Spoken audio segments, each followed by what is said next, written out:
Good day, this is Verson Bola. I hail Carib-Sport. Thank you for those who have been subscribing and leaving your comments. If you're getting any sort of use and enjoyment out of this particular channel, I do ask you to please like, share, and subscribe. Like, share, and subscribe. And if you've already subscribed, like and share, like and share. Tell your friends, okay? Tell all your football friends, your Trinidad, your Caribbean friends who like sports. Well, I'm going to start off with the very exciting news that Wave TV will be bringing the TTPFL as of next week. I got this from an inside source. They're having talks with FIFA Plus right now, which is kind of cool. And hopefully, that's what's going to happen. I'm guessing next week means on the Friday, or at least on the weekend. This is Trinidad. This is what I was told. I was told they're going to bring it. They're talking to FIFA Plus, so hopefully those talks will not materialize into a game next week. But they're saying, yeah, they expect to bring football next week. So fingers crossed. Now, the TNT under 20 team getting ready for the World Cup qualifiers in Costa Rica at the end of Feb. Um, let's talk about that. They had some warm up matches this week. St. Vincent Grenada, AC Port of Spain Defense Force played, but not against them. It turns out that Defense Force and AC Port has been basically ran a basic second 11.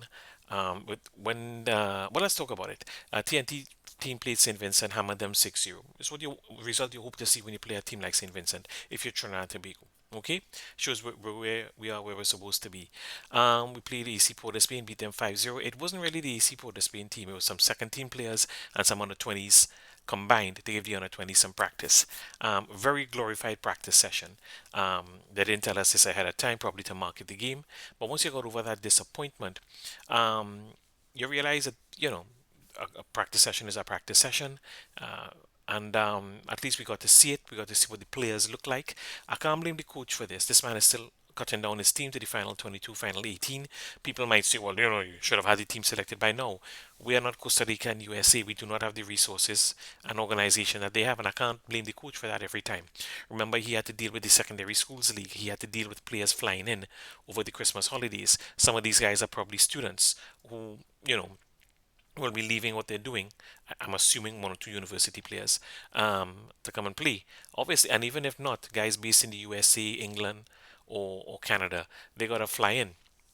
So he's still cutting down his team, and well, they played against AC Port of Spain. They beat them 5-0. Looked reasonably good. Surprisingly struggled with Grenada after Grenada had been hammered by St. Vincent. The Grenadians played a tight game, frustrated Trinidad. Also, in this Grenada match, which was drawn 1-all, Malachi Webb, Daryl Garcia did not start. Seth Hadid did not start, right? And again, I think the players were just finding themselves and getting accustomed to the team. Again, glorified practice session is what it was. Good that the Grenadians frustrated us. Good that the scoreline wasn't as what we wanted it to be. It makes people wake up, smell the coffee, and understand that we got a lot of work to do. And I give the coach credit. When we hammered St. Vincent, he said he was 60% pleased. He understands this is a work in progress and not to get mama guide by the results. So we catch deal with Grenada. Good. Now we have to play Costa Rica in a month's time. We need to get serious and get proper assignments, proper warm up matches. Excuse me. The players I expect to see on the team. Um, the trio from Sawan, Malachi Webb, Daryl Garcia, and Caden Trestrell. I think that's unobvious, as well as Seth Hadid from Defense Force. A youngster I really liked. He came in from Canada, centre back Dominic Joseph. Very composed, looked very nice. He's with the Vancouver FC Academy. Played briefly with the Vancouver FC senior team for about 6 months, but I see right now on the web he's unattached. Looked very nice, looked very nice. He played with the under 17 team last year, Trinidad and Tobago. So we've got some good core players right there. Um, so, what are we talking about now? We're talking about the team getting prepared. Well, as I make this video, it is, I believe, the what the hell is the date, boy? The 24th of January. It's January 24th. Hopefully, this coach will have his team sorted out before January 31st. The idea is because I believe we're playing Costa Rica very late Feb. I'm sorry, in Costa Rica late Feb, around Feb 28th. They will use the first 3 weeks for some proper warm up matches. Now, I know we are Trinidad. We don't have the resources of the other teams. And I think the reason we haven't heard of any proper warm up matches in February is because they're still scrambling to get something organized. You'll notice with the under 17 team, we heard about the Peru games way back in December. I think these guys just trying to find somebody to play us. What I would, as I said in my previous video, let the league take a rest for a week and have the top three teams play the under 20s. All right, you cancel one game, you cancel one game. Here, that's why you have enough time to replay these games. We have a lot of empty space in our league in terms of time. All right, so for example, Defense Force, AC Port is being first team, maybe Central FC first team or Police first team. We need to test these boys. We need to push them. We need to make it hard for them. Sure, let them play up against some big hard back man who could play football. I don't even think that's enough.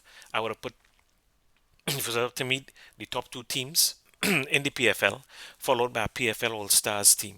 All right, you could have easily done that in 10 days and at least push these boys and then have two meaningful matches, whether we go abroad or they bring them over. So, for example, you're going to Costa Rica, stop off, for example, in Guatemala, Honduras, Panama, Honduras, any of those two countries, play some games and hop over to Costa Rica. I really hope they give them some proper um, prep matches. As I said, they're probably looking for prep matches. This is why they haven't told us. I would hate to see these guys go to Costa Rica, give a good performance, but feel and we say, as we did throughout the 90s ones and up to 2017, so many times. What if they'd had proper prep? What if they had had proper prep? What could they have done? So many times you see Trinidad perform as the youngsters against the odds despite the lack of preparation. You wonder what if we had had proper preparation? And Costa Rica is somewhat fallible. The under 17 team came to Trinidad last year. They drew with Guyana. All right.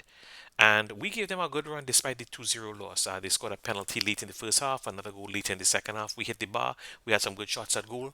And that wasn't a bad performance considering Costa Rica was the better team. Costa Rica can be frustrated. It won't be easy. It's Costa Rica. It's high altitude. But Costa Rica has been frustrated before at home.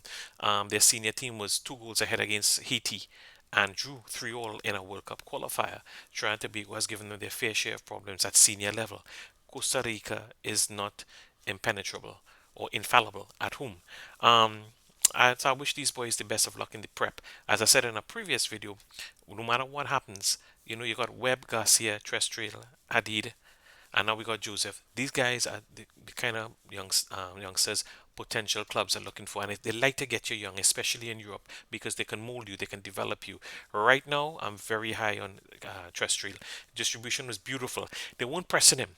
And when you give a player space, he'll look good. Bermuda looked good against us when they drew, I think it was 1-all or whatever the hell it was, or 2-all in Trinidad, because we gave them space to play the ball. We didn't do that with Jamaica and Curacao.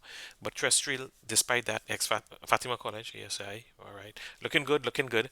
And Dominic Joseph, even though it was just one game, very composed. It was Grenada, so I'm not going to get too excited, but very composed. So this is a chance for these boys to go into bigger, better things. Terrestrial should not be in Trinidad. He's too good for that. He's too good for that.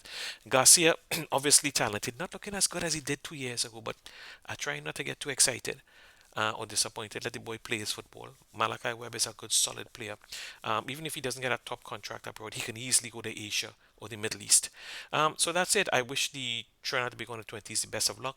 Up to TTFA, I wish you luck in getting them some proper matches. There's some people saying, the coach is the Samoa coach, so he's biased towards some of the Samoa players. The ones I mentioned are automatics, so I'm wishing the coach and the players the best. My name is Vincent Bolai. This is Hail Carib-Sport. God bless Trinidad and Tobago. God bless the National Under 20 squad. God bless the TTFA. God bless this fella here in front of you, Vincent Bolai. Hail Carib-Sport. Take care.